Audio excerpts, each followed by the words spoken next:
আসসালামু আলাইকুম রহমতুল্লাহ। আজকে আমার নতুন চ্যানেল রাজনীতির খেলা, এই চ্যানেলে আপনাদেরকে স্বাগতম। আজকে একটা বিষয় বলবো, বাংলাদেশের যারা ইসলামপন্থী, বিশেষত বাংলাদেশের কওমি মাদ্রাসার যারা আলেম উলামা, ওনাদের রাজনৈতিক চিন্তাধারা, বিশেষত বর্তমানে যারা জীবিত আছেন রাজনৈতিক ক্ষেত্রে, ওনাদের দৃষ্টিভঙ্গি বা মওদুদিবাদ অথবা জামাত ইসলামের সাথে ওনাদের আচরণ, জামাত ইসলামের সাথে ওনাদের সম্পর্ক, এবং একই সাথে অন্যান্য সেকুলার, উগ্র সেকুলার রাজনীতিবিদদের সাথে তাদের সম্পর্ক, এইটার দিকটা আমি একটু বিশ্লেষণ করব।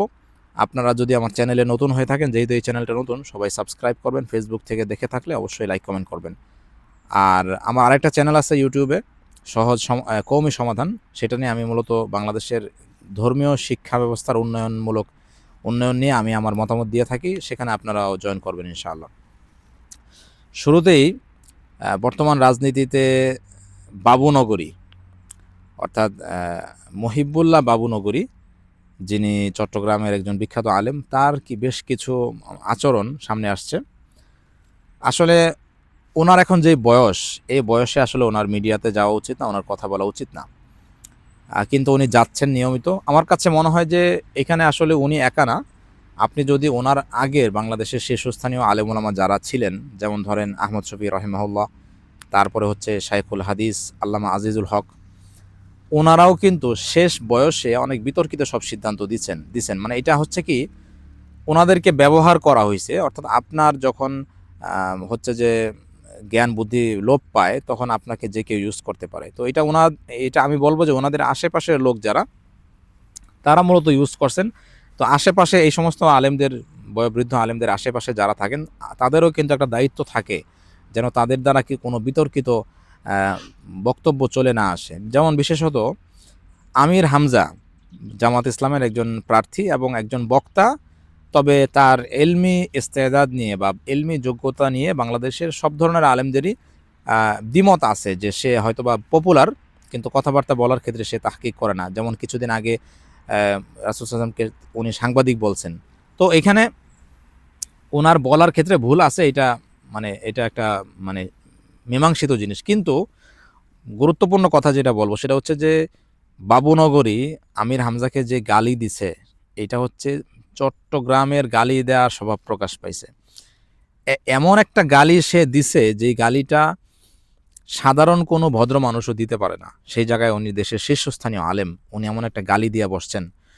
তো এই জন্য এটা জাতি এই ধরনের গালি আশা করে না, এবং জাতি এই ধরনের বক্তব্য কিন্তু আশা করে না। জাতি কিন্তু হতাশ হয়েছে, জাতি কিন্তু লজ্জা পাইছে।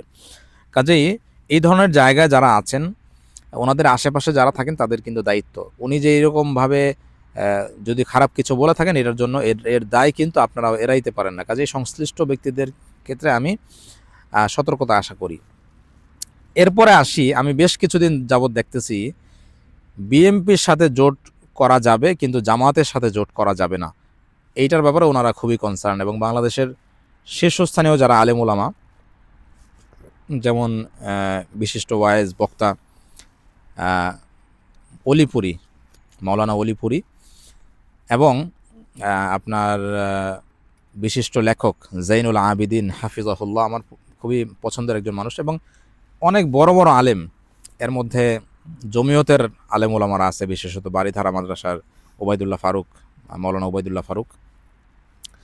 তো ওনারা দেখলাম বিশাল বড় বড় আলেমরা, মানে যারা দেশের জন্য অনেক কিছু করতে পারে, যারা আমাদের কওমি মাদ্রাসার শিক্ষা নিয়ে অনেক উন্নয়ন করতে পারে এবং সন্তানদের ভবিষ্যৎ নিয়ে চিন্তা করতে পারে, সেগুলো বাদ দিয়া ওনারা মওদুদিবাদ ঠেকাই দিয়ে গেছেন। দেখেন, মওদুদিবাদের সাথে বা জামাত ইসলামের সাথে যারা জোট করছেন, এই বিষয়টা ক্লিয়ার হওয়া উচিত। জোটটা আসলে কি, এটা আমাদের বোঝা উচিত। দেখেন, জোট হচ্ছে, রাজনৈতিক জোট হচ্ছে ভূখণ্ড রক্ষা করতে একটা নির্দিষ্ট জোট। এই জোটের ক্ষেত্রে আমরা যদি রাসূল সাল্লাল্লাহু আলাইহি ওয়াসাল্লামের আমলে দেখি, রাসূল সাল্লাল্লাহু আলাইহি ওয়াসাল্লাম কি এই জোট বানানোর জন্য আকীদা খুঁজতেন? আকীদার ভিত্তিতে জোট করতেন, নাকি ধর্মের ভিত্তিতে করতেন, নাকি ভূখণ্ডের ভিত্তিতে করতেন? দেখেন, রাসূল সাল্লাল্লাহু আলাইহি ওয়াসাল্লাম যখন মক্কা থেকে মদিনায় গেছেন, তখন কিন্তু ভূখণ্ডের ভিত্তিতে জোট হয়েছে, এবং সেই জোটে ইহুদিদেরকেও রাসূল সাল্লাল্লাহু আলাইহি ওয়াসাল্লাম রাখছেন। তাহলে আমরা কি এটা বলতে পারি যে রাসূল সাল্লাল্লাহু আলাইহি ওয়াসাল্লাম ইহুদিদের আকীদা মাইনা নিছেন? জামাত ইসলামের সাথে যে চরমনাইয়ের জোট হয়েছে, চরমনাইয়েরকে প্রশ্ন করছিল খালেদ মহিউদ্দিন, পীর সাহেবকে, উনি বলছেন যে না, আমরা তো তারা যেভাবে আমল করে, তারা যেভাবে তাদের যে আকিদা বিশ্বাস, হ্যাঁ, সেইটার সাথে তো আমরা একমত না, কিন্তু আমরা রাজনৈতিক ক্ষেত্রে মনে করছি তারা দেশের জন্য যোগ্য, এই জন্য তাদের সাথে জোট করছি। ফলে বাংলাদেশের এই যে আলেম ওলামারা, ওনারা যে বিএনপির সাথে মাখামাখি করতেছেন, সালাউদ্দিন দেখতেছি সে টুপি মাথায় দিয়া ইকবালের শের বলতেছে এবং আলেমদের বিভিন্ন প্রোগ্রামে তাকে দাওয়াত দেওয়া হইতেছে। তো এটার ফলে কি হইতেছে, এইটার ফলে চৌর্যবৃত্তির পুনরাবৃত্তির সুযোগ আসতেছে। অর্থাৎ বিগত বাংলাদেশ স্বাধীন হওয়ার পর থেকে 1971-এর পর থেকে যত সেকুলার রাজনীতিবিদ ছিল, আওয়ামী লীগ, বিএনপি, বাংলাদেশের কওমি মাদ্রাসার আলেমরা এদেরকে ছাড় দিয়েছেন, কিন্তু জামাতকে ছাড় দেন নাই। আর এদেরকে ছাড় দেওয়ার ফলে কি হয়েছে, বাংলাদেশ মনে করেন যে দুর্নীতিতে চ্যাম্পিয়ন হয়েছে, তারপরে ধরেন যে গুম খুনের মানে রাজ্য উন্মোচিত হয়েছে, যাদের মধ্যে কোনো ধরনের মনুষ্যত্ব নাই, এই ধরনের দুইটা দলই তো বাংলাদেশের ক্ষমতায় ছিল। এবং আলেমরা, কওমি আলেমরা তাদেরকে এই জায়গায় সাপোর্ট করছে যে জামাতের থেকে তারা উত্তম। কিন্তু জামাতের থেকে আপনি কোন হিসেবে উত্তম মনে করলেন? তারা তো, মির্জা ফখরুল তো স্পষ্ট বলছে যে আমরা কোনো ধর্মের রাজনীতি করি না, আমরা সেকুলার রাজনীতি করি, আমরা গণতন্ত্রে বিশ্বাসী। এবং যেইটা বাংলাদেশের যে সংবিধান, সেটা তো সম্পূর্ণ ইসলাম বিরোধী, ৭২-এর যে সংবিধান। এবং এই দলগুলোর রাজনীতির মূল মন্ত্র এইটাই। তো আপনি একটা সেকুলার, যেটা ইসলামের কোনো বিধিবিধানকেই বাস্তবায়ন করবে না, সেটার সাথে আপনি একমত হইলেন, সেটাকে আপনি সাপোর্ট করলেন। কিন্তু যেই দলটা, বাংলাদেশের যত রাজনীতিবিদ আছে বর্তমানে সবচেয়ে যোগ্য দল হচ্ছে জামাত ইসলাম। তাদের মধ্যে বিভিন্ন আইনজীবী আছে, বিভিন্ন হচ্ছে আপনার পিএইচডি হোল্ডার লোকজন আছে, এবং সৎ যারা ব্যক্তি জীবনে ইসলাম কম বেশি প্র্যাকটিস করে। আমি যে 100% তাদের সাফাই গাইতেছি তা না, কিন্তু কম্পারেটিভলি আপনি যদি বিএনপি, আওয়ামী লীগের তুলনায় দেখেন, পারিবারিক শিক্ষা, ধর্মীয় শিক্ষা, নীতি নৈতিকতা, রাষ্ট্র পরিচালনার যোগ্যতা, এগুলোর বিবেচনায় কিন্তু জামাত আগায় আছে। ফলে কওমি মাদ্রাসার আলেম ওলামা, ওনাদের উচিত যে ওনারা এই বিষয়গুলো একটু উপলব্ধি করেন।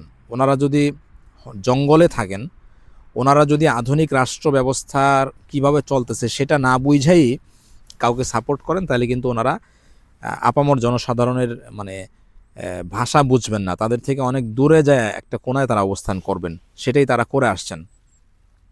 তো আমার কথা থাকবে এইটা, যে শীর্ষস্থানীয় আলেমদের প্রতি আপনারা একটু বোঝার চেষ্টা করেন। আপনাদের যারা অনুজ আছে, আপনাদের যারা ছোট বাচ্চা আছে, তাদের খেয়ালগুলি নেন। যারা রাজনৈতিকভাবে সচেতন, তাদের সাথে বসেন, নিজেদের মহলে যে সমস্ত আলেম ওলামা রাজনীতি বোঝেন, তাদের কাছ থেকে খেয়াল নিয়ে তারপরে আপনারা একটা জোট গঠন করেন। জামাতের সাথে রাজনৈতিক জোটে যাওয়ার মানে এই না যে জামাত যেভাবে নামাজ পড়ে সেভাবে আমি নামাজ পড়ব, বা জামাত যেভাবে সব কিছু চিন্তা করে আমি সেভাবে চিন্তা করব, এরকম কিছু না। আপনি জামাতের সাথে এই জন্য জোট করতে পারেন যে জামাত ক্ষমতায় গেলে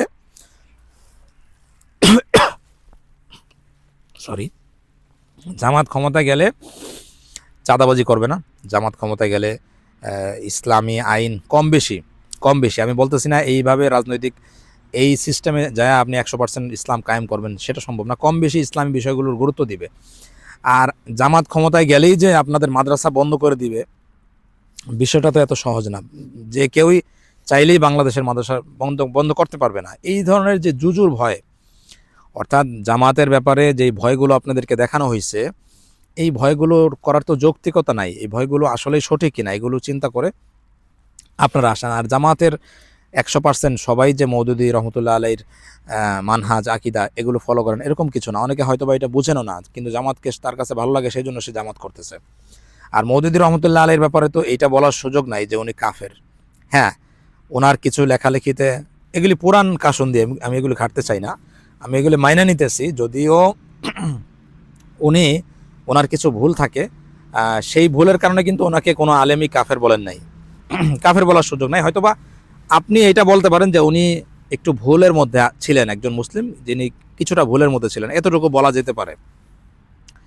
তো সেইটা আপনি 100 বছর যাবত এটা করে আসতেছেন, আপনার আর কোনো কাজ নাই, আপনি ইসলামের আর কোনো কিছু বোঝেন না, আপনি তো খেলাফতের ইতিহাস জানেন না। আপনাদেরকে যদি জিজ্ঞেস করা হয় যে উসমানী খেলাফত কি, আপনারা হয়তো বলবেন যে মনে হয় উসমান রাদিয়াল্লাহু আনহুর বংশধরদের থেকে কেউ একটা খেলাফত করছে। অথচ মওদুদির ব্যাপারে ব্যস্ততা না রাইখা মওদুদির ব্যাপারে বই না লেখা, মওদুদির ব্যাপারে ওয়াজ না কইরা, এটা মীমাংসিত জিনিস যে ওনাকে আমরা ফলো করব না, বাস শেষ।